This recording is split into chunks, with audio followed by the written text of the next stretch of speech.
Patch 9.10 just arrived in Valorant and it is going to shake up the meta. So I wanted to make a video discussing where all of the agents are at right now, taking the map pool into account and ultimately ranking the agents on a tier list in terms of how strong they are. This ranking will be catered towards specifically solo queue and slightly towards the higher ranks, and of course this is just my ranking. You guys may have differing opinions on some of these agents, so let me know what you would change in the comments. Alright, so we'll go from the bottom, starting up with the worst agent in the game, Harbor. It's no secret that Harbor is in desperate need of help at the moment. The fact that allies still get slowed while walking through his walls is crazy to me. No other controller in the game punishes you for walking through your teammate's smoke. Don't get me wrong, there are decent Harbor players out there and they can make him work, but you can make that argument for any agent, and that does not change the fact that Harbor is the worst character in the game. He doesn't really feel viable as a solo controller on basically any map, and dome smokes are just typically better.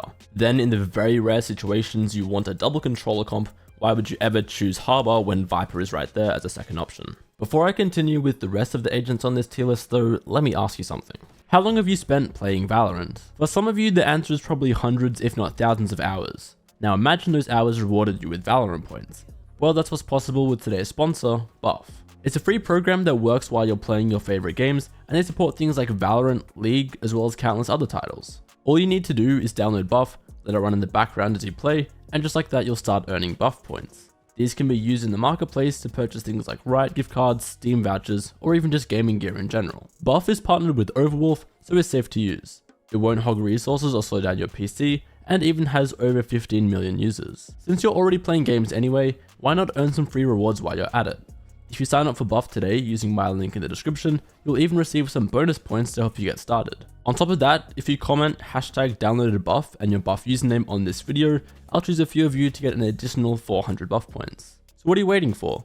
Get started with Buff today using the link down below. Moving on to the second worst agent in the game for ranked, and that is actually going to be KO. Now he always ranks low on these lists simply because in ranked specifically it is tough to make him work. Whether that's because of lack of coordination or because suppressing abilities just aren't that amazing in ranked, either way he constantly has a relatively low win rate. In fact, the only reason KO isn't the lowest win rate agent in the game is because Harbor exists. The problem here is though KO is a dangerous agent to buff. He's already a force to be reckoned with in pro play, and you've all seen Toto's pocket KO, but still, the reality is KO is one of the worst agents for ranked. You'll often get more value out of the other initiators, and I wonder if the devs will ever look at tweaking him. The only other agents I've got in D tier is Viper, and you might be surprised that she's this slow, but that's why I specifically mentioned at the start that I'll be taking the map pool into account, and Viper absolutely hates the current map pool, with both Icebox and Breeze being out of rotation. She pretty much just has no place in the game right now in ranked. The closest things to a Viper map are Pearl or Split, and in ranked you will hardly ever see her there. Combine that with the fact that she's still gutted after all those nerfs to bring her down a notch in pro play, and you've got a Viper who is just struggling in patch 9.10. So those three round out my D tier of agents. For one reason or another they are just struggling in ranked right now, and there's basically always better alternatives to pick instead of them.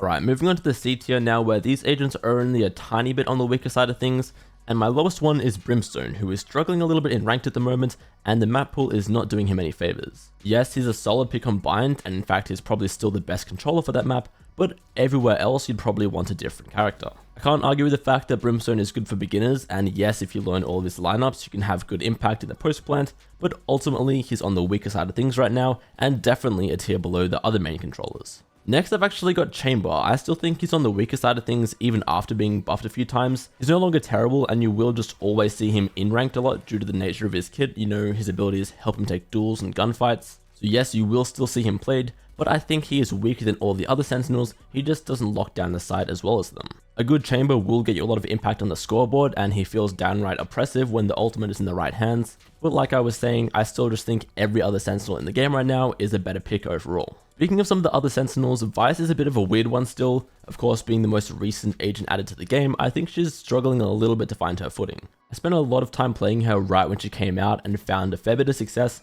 but a lot of that was probably just the enemy not knowing how to counter her more than anything else. She's really good at trapping over-aggressive duelists, which is exactly what she's meant to do, but I think otherwise she feels a bit underwhelming and clunky, and probably could use some slight tweaks to make her a bit more viable. Finally, my last agent in the C tier is Breach, who is probably the worst initiator in ranked right now, mostly coming down to the fact that he doesn't actually give you any information to work with. Information and clearing out those corners is so important in ranked. You almost always want some sort of drone on your team to clear out the angles for your duelists, and Breach simply doesn't have that. It doesn't help that Fracture has been gone for so long, and Breach isn't really a must pick anywhere else, I'd say he's found a strong spot on Abyss and is still popular on maps like Split and Haven, but other than that, he is rarely your best option in ranked. So that rounds out my C tier of agents. These ones aren't terrible, but in general with these agents, they will have their strong maps, they will have their strong situations. They're just a tier below everyone else for me. That then brings us to the B tier, and the first agent I'm actually going to put in here is Fade, who I think has almost the opposite problem to Breach, where yes, you can get a lot of information out of her between the Eye and the Prowlers,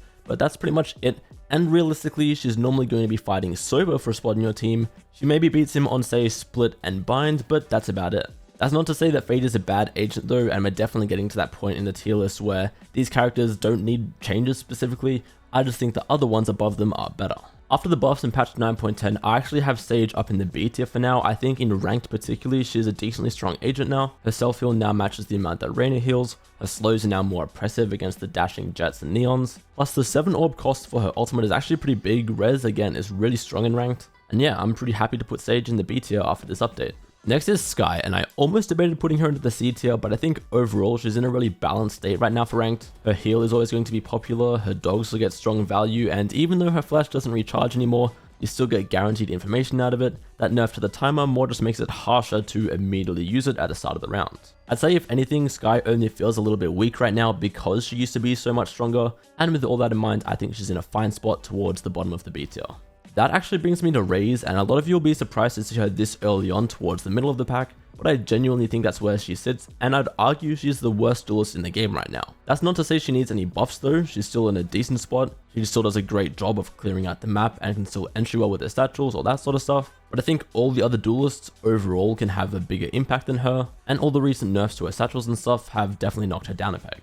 Another character you will be surprised to see in the B tier right now is Omen, who is a big topic of discussion after this new update. The one-ways were a massive part of his strength in high-level play, and those have now been taken away from him. Sure, he does still have his paranoia, which is one of the best abilities in the game, but other than that, his ultimate is then arguably the worst, and honestly in terms of dome smokes, Omen might now have the worst too. That's because all of the other ones have a clear advantage. Brimstone has the duration, Astra has the range and faster cooldowns, then of course Clove can just smoke while dead, which is massive. Omen's little niche used to be the one-ways, and now that he's lost that, I personally am putting him in the B tier. A lot of you will want him higher up in the A tier, but considering just how much better Clove is performing than Omen in ranked, I'm leaving him here. That brings me nicely into Astra in fact, which might be a little divisive putting her here above Omen, but personally I just think she's better than him. I'll be the first to admit I'm a tiny bit biased as an Astra player, so feel free to disagree with me here, but her global presence is just so strong and she feels in a really good place right now after the return of her 5th star. She definitely is one of the more difficult agents to play in ranked, not only just due to her complicated playstyle but also the coordination required to get her kit to work. But once you do have that down pat, I do genuinely think that Astra is a better agent than Omen in ranked right now. Next up is Reyna, who is just a really weird agent to place with these sort of things because the reality is she's always going to have a high pick rate in ranked, without a major rework that is, simply due to the nature of her healing and ability to take duels. But I look at her kit and she just doesn't really offer that much. The reason Reyna feels so strong is just the type of players playing her. They're going to be the overconfident ones, the ones running you down, peeking all these insane angles. So she feels strong, but I just don't think she's that crazy. If that same player puts a little bit of time into Yoru or Neon, they're going to get so much more value, be so much more oppressive. Don't get me wrong, she's still great at getting multi-kills and just fragging out, carrying games. I just personally rank the other duelists higher. Next up in the B tier we have Cypher, who has been a pest in ranked ever since the end of last year when they initially buffed his trips. You know, ever since then he's always been higher up towards maybe the S tier or the A tier, but I genuinely think the 2 nerfs in this patch are going to bring him down a fair bit. The extra ultimate orb for his ultimate is a decent nerf, it's nothing too crazy there, but the trip change is actually a much bigger nerf than I think a lot of people realize. Because just think about how often you know the Cypher trip is there, you just don't have a way to deal with it. With this new 0.5 second delay, it isn't a very long time overall, but if you know the trip is there, that is plenty of time to break it. I think Cypher will still have a lot of strength with his kill trips, you know, the ones you just put in random wacky places that people aren't expecting. Those will still get you kills, those are going to be fine. But I think you'll get significantly less value out of those really predictable trips, the ones you just put straight across the main choke point. You aren't going to be getting kills from those as much anymore, and so I think Cypher might finally be balanced. Finally for the B tier we have Gecko, who has been pretty strong for a while now, but after the nerfs a few weeks ago, I do think he has dropped down to the top of the B tier. He does still fill that role as the jack of all trades initiator with a good balance of both information and displacing the enemy, and on top of that, Wingman is still invaluable for planting and defusing the spike for you. Having said all that, the nerf to Thrash's ultimate cost definitely does hurt, and so I don't quite think Gecko is too strong anymore, instead I would consider him balanced. So that rounds out my B tier. I'll definitely have the most agents in here overall, and I think the game is in a pretty solid state right now, minus, the obvious outlier in Neon. Things seem good to me, and I'm pretty happy with this B tier. Now looking at the A tier though, so this is going to be the agents who are a tiny bit strong in ranked, but don't feel too crazy. I don't think they're in desperate need of nerfs, or they're not ruining the game or anything, and the first one here is going to be ISO. Now he definitely is one of the more annoying agents to play against with the nature of his shield, but don't confuse that with him being broken. Yes, that buff to him a while ago with being able to get that shield for free is huge, but that doesn't change the fact that his undercut and wall are pretty weak in situational abilities. To make up for that though, he does have a pretty strong ultimate for plucking the sentinel off site or even just forcing the other team to play further back when you've got it up, and so I think it makes perfect sense to put him in the A tier for now in ranked. I've actually got Killjoy up next, and I think after the new patch she is going to be a better sentinel than Cypher in ranked.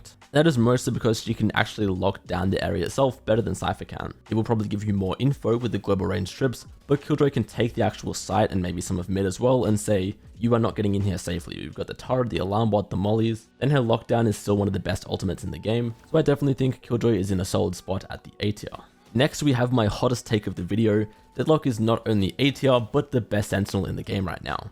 She's been heavily underrated for a long time, ever since they buffed her GravNet, and yet people are still calling for more and more buffs to an agent that honestly I don't think really needs them. People hate the fact that Deadlock can't use her trips to watch the flank and they want that to be buffed, but it just wouldn't make any sense, and I honestly think letting her trips activate off people walking in them would just make Deadlock S tier. The entire point of her kit is that you have to sacrifice that passive information and replace it with more aerial denial and lockdown. People in ranked will want a Cypher or Killjoy on your team to just passively watch flank, get that information for you, but I think once you look past that crutch and pick up Deadlock instead, she's just so strong right now, especially into those aggressive duelists that just run in without thinking. She already has one of the highest win rates and has for quite a few patches now. I think the only reason people think she's bad is they just look at the fact that she has no flank watch and basically throw her out the window, but no, Deadlock is very good, she is underrated, you should be playing her in ranked. Next up in the A tier, and as the highest ranked initiator in the game, I have Sova. I think he's in a good spot right now, and I think that's mostly to do with him having both a really low skill floor and a really high skill ceiling. Like if you just chuck anyone onto Sova for the first time and say, drone here, throw a dart there, they can manage that and get a good baseline value out of his kit. Then once you play Sova more, learn some lineups and master his ultimate, he's a force to be reckoned with. He also gets bonus points for the shock dart being a reliable counter to basically all of the most annoying sentinel utility in the game, so yeah, I'm leaving Sova here in the A tier, and again, the best initiator in the game right now.